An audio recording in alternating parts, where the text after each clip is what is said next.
Ada yang bertanya tentang Sirotol Mustaqim. Sirotol Mustaqim itu apa? Kan gitu. Jadi ada yang menerangkan di kitab-kitab, Sirotol Mustaqim itu jembatan yang untuk melintas antara surga dan neraka di atas, seperti rambut dibagi 7, katanya begitu ya. Ya tapi tidak apa-apa, itu pengetahuan kok yang ada di kitab-kitab. Tapi itu ya bukan kayak gitu tuh ya, mestinya bukan kayak gitu. Coba kita urai.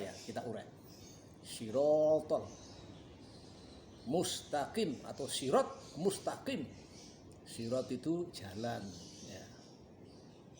Mustaqim itu yang lurus, karena itu dari bahasa Arab diterjemahkan ke bahasa Indonesia.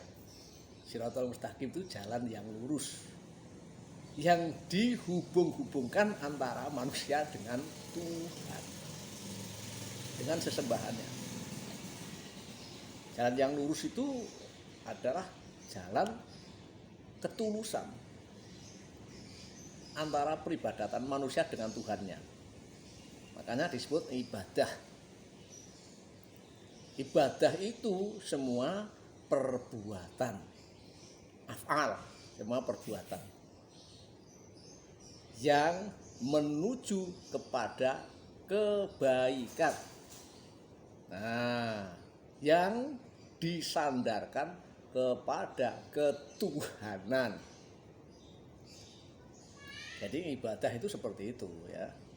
Jadi bukan hanya sholat saja. Sholat itu ya termasuk ibadah. Ibadah yang berstatus menyembah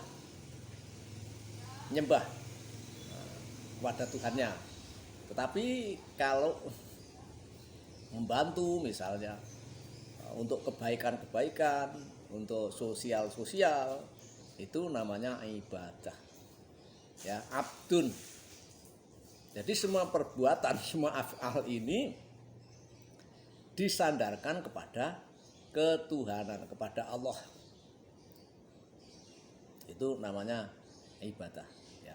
Misalnya saya berbuat ini karena Allah, saya membantu si A karena Allah, saya bersosialisasi tentang kebaikan karena Allah, saya berceramah umpamanya juga karena Allah. Nah itu namanya ibadah, dan itu namanya mustaqim. Sirotol mustaqim, jalan-jalan yang lurus itu yang disandarkan langsung kepada Tuhannya.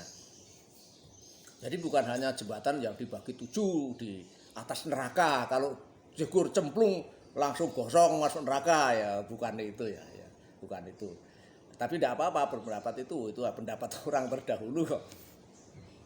Jadi Sirotol Mustaqim itu jalan yang lurus.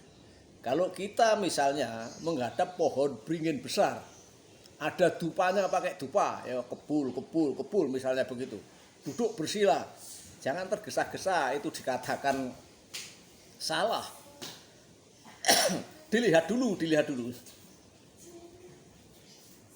Kalau itu yang diminta kepada Allah, kepada Tuhannya, hanya syarat atau lantarannya di tempat itu, maka itu disebut lurus. Ya, disebut lurus. Itu juga Sirotol Mustaqim, jalan. Walaupun di dekat pohon besar ya toh, walaupun kelihatan musyrik, tapi ditanya dulu, kenapa kamu duduk begitu bakar dupo ya? Loh ini saya hanya untuk wangi-wangian Pak. Saya duduk di tempat sepi, saya berhubungan langsung dengan Tuhan. Yang saya baca misalnya Allahu Akbar, saya minta langsung, mohon langsung pada Allah. Lah itu Sirotol Mustaqim, sirot jalan mustaqim yang lurus kepada Allah. Ya, itu disebut juga beribadah. Jadi menilai orang musyrik jangan dari potongannya ya, jangan dari perbuatannya itu, tapi lihat niat dan ucapannya atau doanya. Misalnya di kuburan, wah silo metengkereng misalnya, nek perlu pakai minyak wangi misik misalnya seperti itu. Wah dicerot-cerot nih, kayaknya musyrik gitu. Nah, kayaknya musyrik kalau dilihat. Tapi kita ditanya, loh sampean kok duduk di situ? Apa minta sama kuburan? Oh tidak. Ini hanya tempat. Saya ingin mendoakan orang tua, langsung tak mohonkan kepada Allah, kepada Tuhan saya. Lah itu bener. Itu yo Sirotol Mustaqim. Nah, gitu. Jadi orang sing nang neraka dibagi 7 langsung glundung nek sampean kok dosa jegur. Ya itu ya sembuh, itu gak ngerti aku itu. Itu keterangan dari mana itu. Tapi orang-orang ya begitu. Jadi Shirathul Mustaqim itu jalan yang lurus di mana saja. Apa saja. Kalau misalnya di kuburan bagaimana lurus ya dengan Tuhannya langsung minta. Syukur mintakan ampun pada arwah-arwah yang sudah meninggal. Nah, itu jalan yang lurus ya itu. Jadi Shirathul Mustaqim itu kayak gitu itu. Maka tadi tunjukkanlah ya Allah. Nah, saya ini ke jalan yang lurus yang terkait dengan nakbudu.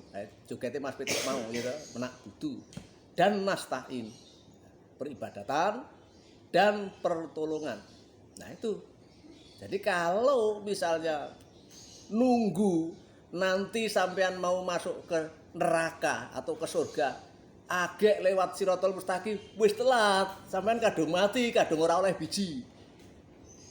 Tuhan tidak menilaimu, yang dinilaimu itu di dunia ini. Shirathul Mustaqim ini nang donya Mas ya, nang donya bukan engko nang akhirat. Jadi nang donya iki dalan-dalan sing lurus itu banyak. Ning dudu dalan anak ya to, ku ya lurus. Ning sok belok-belok iki ya to. Belok atine, belok pikirane, dalan anak kuwi. Sok belokke, sok marai dadi dalan sing ora lurus. Nah, iki mau agak cerita Shirathul Mustaqim ya. Jadi jangan dilihat ada orang-orang yang misalnya berserban-serban terus ngelok-lokke, "Weh, kowe musyrik." Ojo kesusu gitu ya, itu tidak baik. Kita orang Jawa tidak boleh kesusu. Ojo gampang kesusu, ojo gampang gugunan. Nek gugunan nyawang apa wae akhirnya keliru. Nah, akhirnya orang Shirathul Mustaqim, ora mustaqim, ora lurus. Jadi jalan yang lurus itu apa wae. Apa wae sing kena kanggo lantaran, kena nggo syarat-syarate dalan kuwi mau. Namanya cuma jalan. Jalan bisa disebut tempat. Nah, jalan yang lurus yang penting niate apik, ucapane apik, jaluke nang Gusti Allah, kuwi jenenge Shirathul Mustaqim. Lah umpamane nek masjid, nah, ketoke sila metengkreng. Kaya-kaya manembah karo Gustine yen perlu, nganggo jenggot dawa yen perlu ya. Nganggo gamis putih yen perlu. Udeng-udengan sing kandele 7 meter yen perlu. Ning lungguh metengkreng, duduk kayak kan orang kusuk ini. Tapi kan dia enggak tahu hatinya ini Shirathul Mustaqim atau tidak. Njaluk yang Gustine apa tidak. Gitu loh. Jangan-jangan duduk begitu malah ngangen-angen, waduh kapan saya dapat nomor ya. Kapan dapat saya rezeki yang tidak disangka-sangka, yang tidak melalui jalur-jalur peribadatan. Tidak melalui jalur af'al, af'ale perbuatan gitu.